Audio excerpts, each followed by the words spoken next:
Hey guys and girls, it's Blackjack with 396 Guitars. We have the Jazz Master pickup swap back on the bench.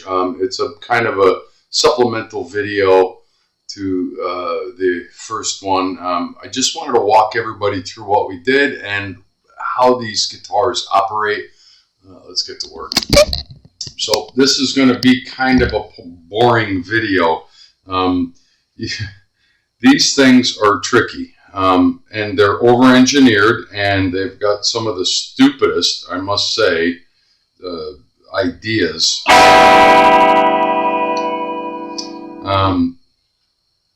We put in 2 new Seymour Duncan pickups. They are definitely an upgrade, and it worked out beautifully. As an added extra bonus, as I was wiring it up, referred to the first video, I got it all in and I was starting to test everything, and I realized something isn't working right. And this is why I say over and over and over again, go back and check your work. So flipped it over, started looking again, and sure enough found a green wire, nondescript green wire that was not attached, that I did not unhook and did not come apart from opening it or closing it. Talked to the customer. He said, yeah, the guitar was acting kind of wonky to begin with, and that's what led me to wanting to put in new pickups. And sure enough, yep, something was unattached. So I got that back together, then started testing all my work, and everything that I've done up till now has just enhanced my feeling that this guitar was a should have never happened Frankenstein type of instrument. Love the body shape. I love the neck, everything. I mean, it's a quality instrument. He put upgrades here and here with the trem system and a new saddle and bridge assembly. All that is good. We put in new pickups. All that is good. Sorry, all that is good. This right here, click, click, click. And you ever wonder why you see guys with these guitars and there's a big piece of blue tape over it, just like that? And because when it's in the up position, it shuts off everything out here. In other words, you don't have pickup selected. Nothing happens there. All you have is a volume and a tone rotary pot here. 1 and 2. That's when it's in the up position.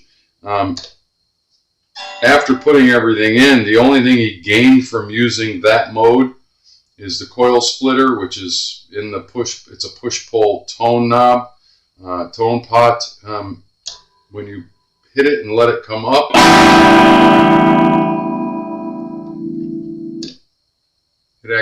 it's a kill switch now. And he was totally cool with that because I put kill switches in some of his other guitars. Now, down, everything goes back to normal, like a cross between a Fender and a Gibson, where you've got the bridge pickup. Oh, sorry. Turn the volume up. Nothing. Just bridge. And in the middle, of course, is going to be both. Now, you can still get coil split, only in the neck pickup. Okay, that becomes a kill switch for there. And that's because north and south, the pickups that came out of it were north, south, and indiscriminate that went to the coil splitter, which is no bueno.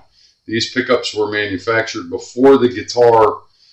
This is a much more modern version of this guitar, and that function will not work in the bridge pickup anymore.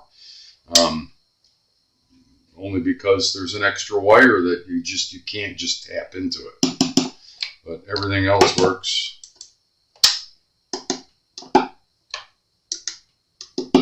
Right, and it operates as a tone, of course. The most redundant feature of this guitar is, why would you need to split the whole guitar in half, click that up, and have these be your volume and this your tone? I don't know.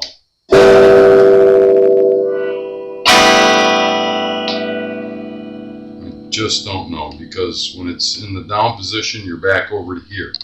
Okay? Oh, sorry. Gotta turn your volume back up on your rotaries, and that's what you got to remember. You know, if these things get bumped,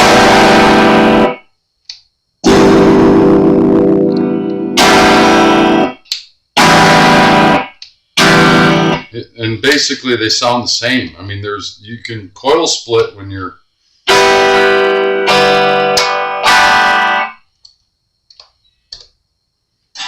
in the down position. That's a kill switch, but when you're in the up position,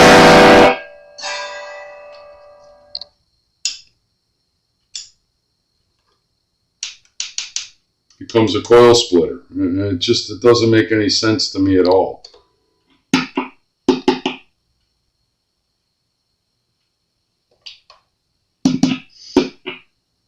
Oh, sorry, down position. All of a sudden, you get a coil splitter. It's over-engineered and overthought. The guy that invented this, yeah, he should be taken out back and put where he belongs. But the guitar operates beautifully.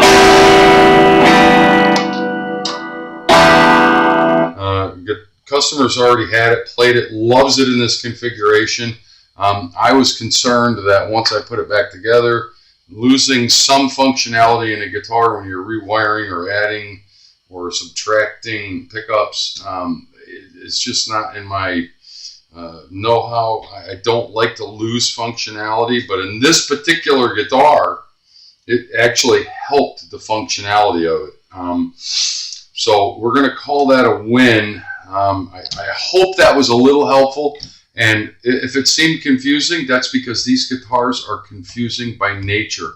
And like I said, that's why a lot of guys, you'll go and see people playing these guitars, and you'll see something like this, where there's a piece of tape over that switch so that you can't use it. What's the point? What is the point of all that extra crap? They should have just wired it in a Gibson. If you're going to cross over as a Fender company and cross over into the Gibson world, and you're going to put two P90 type pickups in it, what do you need this crap for? It doesn't. Call it a Jazz Master. I'm sorry. There's no jazz tones coming out of this. I just don't see that. But I digress, and that's my opinion only. I'm not gonna belabor it any further. Guy loves the guitar. It plays like butter, and this we love. This we love. This we love. This we love. This not so much. It's Blackjack with 396 guitars. Sorry about that rant. Sometimes I have to go off on these things and tell you how I really feel. We'll talk soon.